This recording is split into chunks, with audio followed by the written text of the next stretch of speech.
Olá pessoal, meu nome é Carla Nascimento, eu sou estudante do 6º semestre de Engenharia Elétrica e vou apresentar a vocês o meu projeto integrador. O meu projeto ele tem como tema sistemas de comando utilizando transistores de junção para acionamento de motores. Conceito de eletrônica. A eletrônica é um campo da engenharia e das ciências que trata do processamento de sinais eletrônicos. Os sinais eletrônicos são formados sempre pela corrente elétrica, que nada mais é que o deslocamento de elétrons dentro de um meio condutor. Podemos dizer que as primeiras experiências eletrônicas ocorreram com Thomas Edison, quando este inventou a lâmpada incandescente. A lâmpada imitada por ele pode ser considerada um dos primeiros circuitos elétricos. Nesse circuito, uma corrente de elétrons circula por um fio condutor e depois passa pelo filamento da lâmpada, causando aquecimento e produzindo luz. Os componentes que nós escolhemos para esse trabalho são os diodo, resistores, transistores, bornes e fontes. Agora eu vou falar um pouco sobre cada tipo de diodo que existe. No caso dos diodos retificadores, eles apresentam a condução em uma direção e desenvolvem barreiras na direção contrária. Apresenta uma marca prateada no anodo, ou seja, na parte negativa, onde ele vai barrar a entrada do sinal positivo. E os tipos de condução seriam a condução direta, condução reversa, onde ele vai barrar o sinal.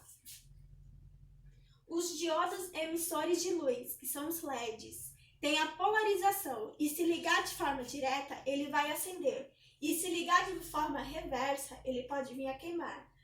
A perna maior é o polo positivo e a perna menor é o polo negativo. O diodo Zener, ele apresenta como característica a parte de avalanche. A principal função é regular todo o excesso de tensão para poder limitar a tensão em cima de um circuito ou equipamento, como se fosse uma válvula de segurança. E quando é excedido esse valor, ele pode vir a romper. O diodo de 7 segmentos é a forma visível composto por diversos LEDs internos. Temos diversas formas dele, desde 7 segmentos com números até 7 segmentos com letras. E ele tem um normal de alimentação e o resto dos pinos é a parte negativa. Ou pode ser um normal de terra e o resto dos pinos é a parte positiva, a parte de entrada. Diodos receptores de luz. Eles podem permitir maior passagem ou menor passagem da corrente elétrica de acordo com quantos eles recebem de luz e iluminação direta. Os resistores. Eles são dispositivos eletrônicos cuja função é transformar energia elétrica em energia térmica, também chamado de resistências, e eles estão presentes em aparelhos como chuveiros, televisores, computadores, aquecedores, ferro de passar, rádios, lâmpadas incandescentes, dentre outros. E os resistores, eles são componentes que eles se opõem à corrente elétrica. Ou seja, eles resistem à passagem de corrente elétrica, limitando sua intensidade. São representados pela letra R no Sistema Internacional de Unidade. Resistores fixos, que são constituídos de fio carbono, fio metálico, fio de precisão, dentre outros. Os resistores variáveis, que eles podem ser ajustados manualmente, e eles têm como exemplo os potenciômetros. Os transistores bipolar de junção. Essa categoria de transistor, ele recebe essa denominação por possuir duas junções, PN, combinadas e por envolver tanto cargas positivas quanto cargas negativas no processo de condução. Os dois tipos de TBJ mais comuns são os NPN e o PNP. Nos transistores PNP, a corrente é composta majoritariamente de cargas positivas, lacunas, enquanto os NPN, a corrente é composta majoritariamente de elétrons. Em ambos os casos, há também um fluxo de cargas minoritárias. Os três terminais do transistor bipolar de junção são denominadas base, coletor e emissor. No termo responsável por controlar os terminais de entrada e saída da corrente principal de condução. A ordem dos terminais em cada transistor pode alternar entre modelos, tipos e fabricantes. Os bornes. O borne ou terminal de passagem ou ainda terminal SAK funciona como ponto de conexão dedicado para fios elétricos, evitando dessa forma a necessidade de emenda em cabos elétricos. No nível mais básico, um borne ou bloco de terminal é uma tira de plástico moldada com placas de metal, parafusos ou molas, onde cada ponto de conexão terminal possui uma placa de metal e os dois parafusos paralelos que são conectados são formados quando os fios normalmente equipados com terminais são presos entre os parafusos e a placa condutora. Alguns tipos de bornes são os bornes de instalação, bornes modulares com componentes eletrônicos, bornes de instalação especialmente baixos para cabeamento, bornes de alimentação. E por fim, o último componente seria as fontes. A fonte de alimentação ele é um dispositivo responsável por fornecer energia elétrica aos componentes de um computador. Portanto, é um tipo de equipamento que deve ser escolhido e manipulado com cuidado. Afinal, qualquer equívoco pode resultar em provimento inadequado de eletricidade ou danos à máquina. Alguns produtos fabricados com componentes eletrônicos seriam televisores, os computadores, as impressoras, webcams, celulares e fones. Alguns materiais utilizados na fabricação desses eletrônicos são o cobre, o alumínio, o ouro, a platina, a prata, a cobre estranha, o lítio e o silício. Bom, pessoal, essa foi a minha apresentação do meu projeto integrador.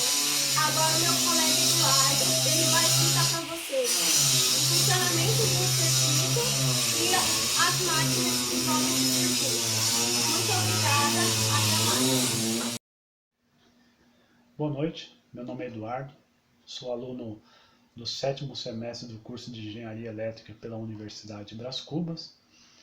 E agora eu vou dar continuidade na nossa apresentação, projeto integrador de número 6. A Carla apresentou anteriormente alguns componentes que são utilizados hoje na indústria de eletrônico, resistores, diodos, transistor, fonte, etc. Eu vou falar especificamente de um componente, que é o transistor, que é um dos itens principal do nosso tema que nós estamos falando, sobre acionamento de motores trifásicos. Bom, o transistor ele é muito utilizado não somente no ramo eletrônico, mas também para acionamento de circuito de potência. Aqui, basicamente, como a Carla já mencionou muito bem anteriormente, o transistor ele é composto por coletor, base e emissor. Bom, aqui vou falar um pouquinho sobre a partida desse motor de indução trifásica. É um motor muito utilizado na indústria química, metalúrgica, siderúrgica, enfim. Tem muita utilização para esse motor. E desde então, o acionamento desse motor, o acionamento mais básico, bem convencional, utilizado até hoje, muito utilizado, é um sistema de partida simples, tem partida puramente elétrica. Aqui nós temos o circuito unifilar, o esquema funcional, uma partida direta. Então essa partida aqui é uma convencional, puramente elétrica. Eu vou estar falando agora, dando sequência, numa partida usando meios eletrônicos, para que a gente consiga não somente fazer uma partida desse motor, mas também fazer o controle da rotação, ou seja, o controle da velocidade deste motor. Aqui é um circuito eletrônico, é um circuito conversor, que converte corrente contínua no sistema trifásico, de tensão trifásico, E é uma das estruturas muito empregada na indústria, pela sua eficiência de converter tensão contínua em corrente alternada para a partida de motores. Bom, aqui basicamente nós temos uma alimentação, aqui, ó, uma alimentação, uma entrada trifásica, uma alimentação alternada. Essa alimentação alternada ela é retificada através desses diodos, essa ponte retificadora. E essa corrente contínua ela passa por um filtro capacitivo e depois passa por um sistema de chaveamento através dos transistores IGBTs.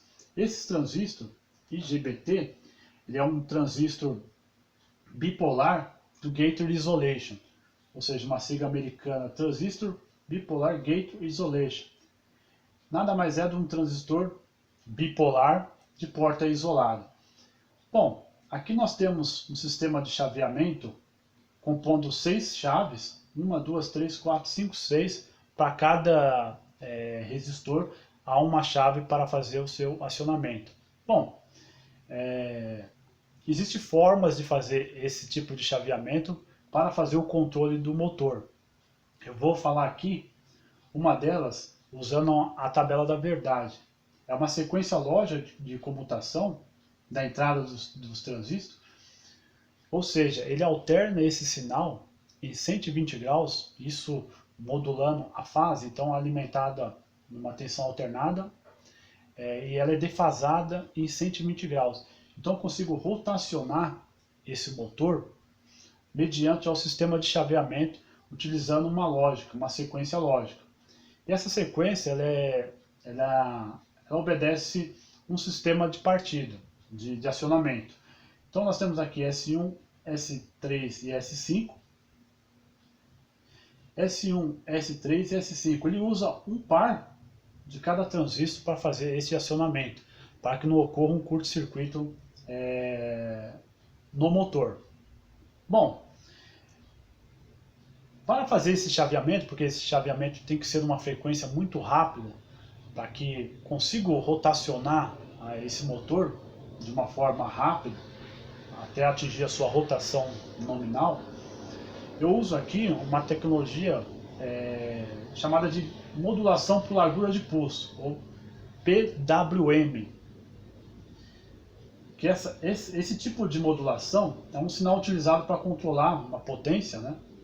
uma carga de corrente contínua, e também é utilizado para disparar, né, os transistores IGBTs em um circuito inversor de frequência de corrente contínua para alternada. Então, como eu falei anteriormente, essa tensão alternada ela é retificada aqui, chega aqui em contínua, depois novamente ela é retificada, ela é mudada a forma, a corrente contínua para corrente alternada, para fazer o acionamento do motor. Bom, a princípio, a forma de onda desse acionamento PWM ela é uma onda retangular. Através da sequência de funcionamento do retificador dos transistores, ela sai uma onda modulada alternada, para que possa ser alimentado o motor. Bom, através daquela defasagem eu consigo modular a rotação do meu motor em uma frequência partida de 1 kHz, aí eu consigo modular essa rotação através da frequência de chaveamento dos transistores. Bom, basicamente isso bem resumidamente é o que é necessário para fazer uma partida de um motor usando um circuito eletrônico, ok? Bom, eu quero agradecer à universidade pela oportunidade, mais uma vez, de adquirir, dar mais um passo, né, no conhecimento nesse semestre, adquirindo nessa disciplina. Agradecer aos tutores que nos apoiaram, tirando as dúvidas que foram surgindo. Agradecer também à minha família, enfim, pelo apoio, pela dedicação também. E em fazer que isso seja possível estar realizando para vocês. Enfim, eu quero agradecer todos aqueles que de alguma forma nos apoiaram para que isso também possa acontecer, ok? Uma boa noite e muito obrigado.